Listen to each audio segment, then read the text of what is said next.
Prime been in the news lately. Yes. And I know you know where I'm going with this. Shedeur, to me, I cover college football for NBC.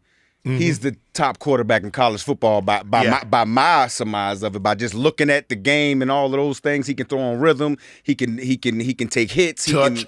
Everything. Touch, all of that, right?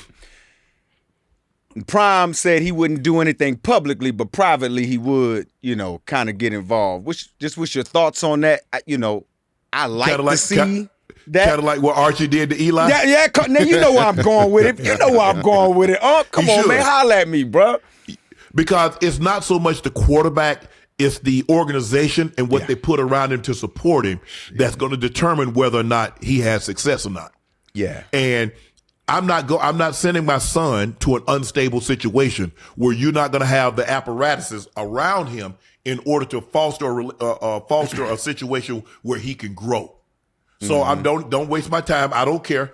Because, we got money. We'll sit that thing out and we'll go back in the draft the following year. So you're not going to put me in a situation and have my son looking like he's never seen a foot or a ball and have him out there looking crazy. That's not going to happen. So I don't have a problem with what he said. We've seen it done before.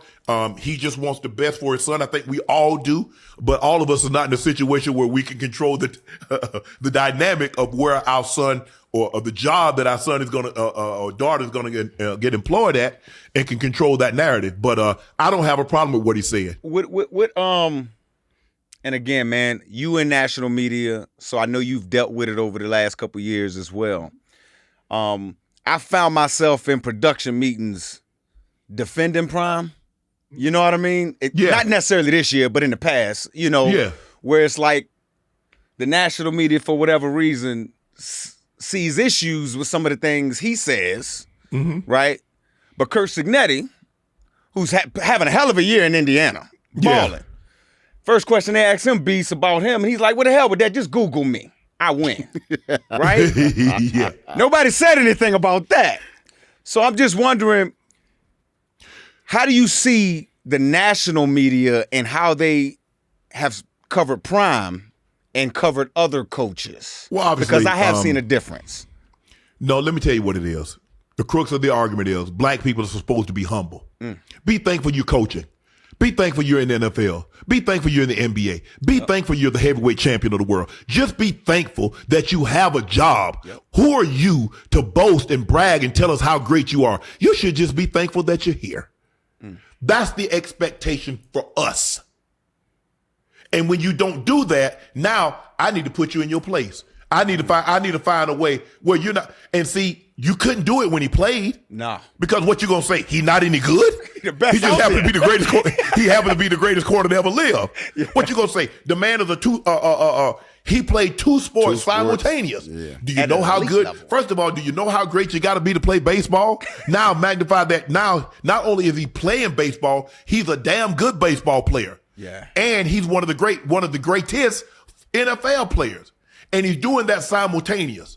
So there ain't no way you can, you find fault. Well, he's not serious, because if he was serious, he'd pick one or the other. Why? I can do it. Why? I mean, I can go to a restaurant and order one entree, but if I got the bread, I might want lobster, might want steak, crab legs, whatever. Yeah.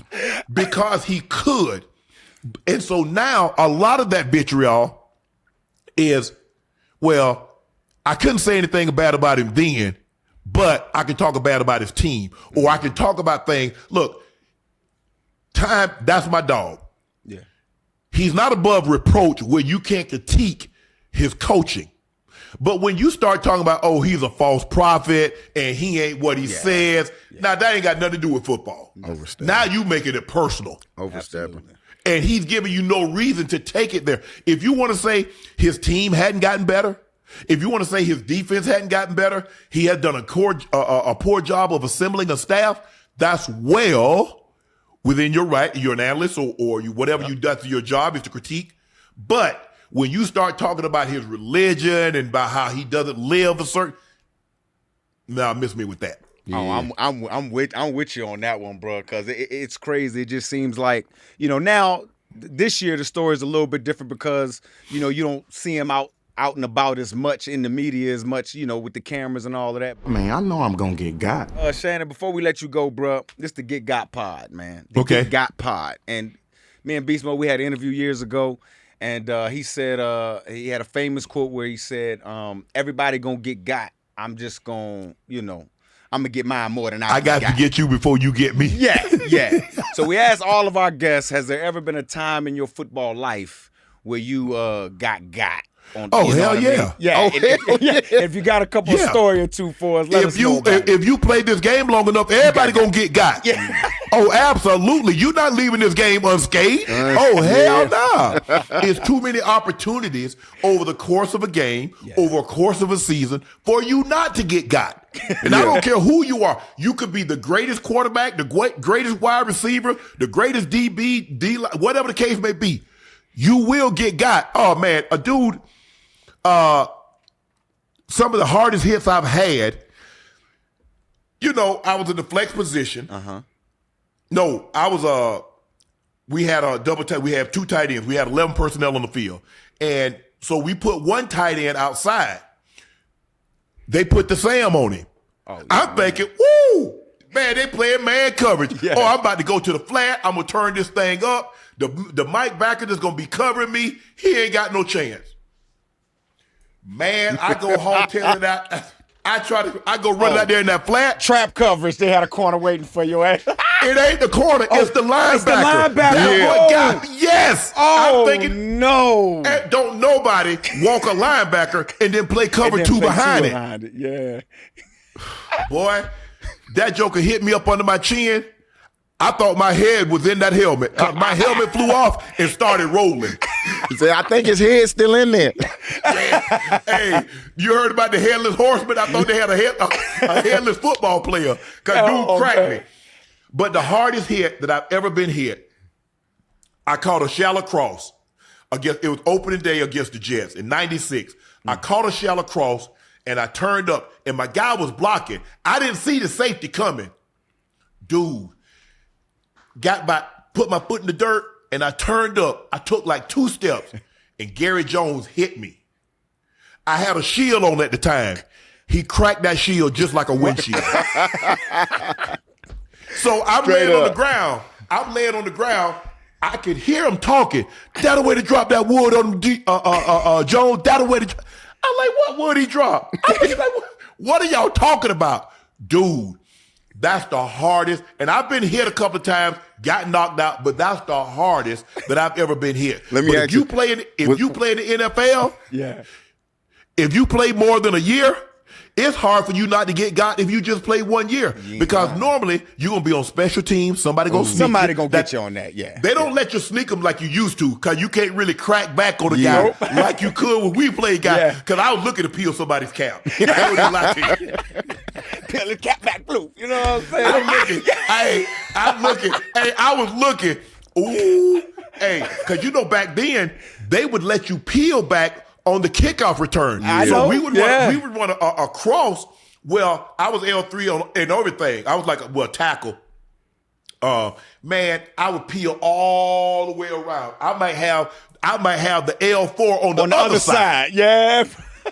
He got it. He think he's free and clear because he see that line open up, and then all of a sudden all you see is cleats. Hey, Shannon, I ain't gonna even lie to you, bro, because that's when we could have 4-man sleds too. And when I used to be on kickoff, I used to always say, when you don't see anybody in the front line looking at you, you going to the wedge, bro, or somebody coming to catch you. Somebody peel back on you a little bit later, bro. So I got knocked out a few times there. All right, look, we're gonna let you go. Let me tell you this story. Let me tell you the story how I got off special teams. So in '93, we got a new coaching staff. And my special teams coach is Rich Smith, and I think Rich is still coaching right now, if I'm not mistaken. He might be in Atlanta somewhere, but I know he was coaching. And so he's the special team guy, and he's like, and I'm on kick return. Yeah. Now by this time I've gone to the Pro Bowl, I'm an All Pro. He says, I said, we in special teams meeting. He got kickoff return. I say, Rich, you want to lead the league in kickoff return? He stopped the tape. That's what the hell I'm talking about. You hear that? That's my all-pro tight end, Pro Bowl tight end, want to lead the league in kickoff returns. I said, well, you need to take me off because I got to take out every time.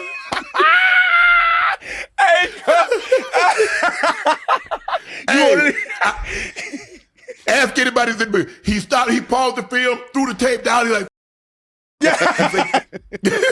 started cussing Anthony Lynn, Anthony Lynn that was the head coach of the Chargers. Yeah. He was my backup. He's like, Lynn, you up at practice tomorrow. Yeah. So that was the end of my special teams career. Just like that. Got him up out of there. Hey, Shannon, man, look, man. So one quick one before we let you go. Hey, man, why you released that audio, man? Huh? I know you released it. Man, hold on. Nope. That. This ain't, look, big dog. Hey. We ain't even finna, Mike, look, this always trying to get into that bull. Yeah. And I ain't here for that, man. Hell no. Man, I know I'm gonna get got. But I'm gonna get mine more than I get got, though. 2-4 for the one time. I'ma get got, but I bet I get mine. 2-4 to 2-6. And if I get got, then you know what I'ma get.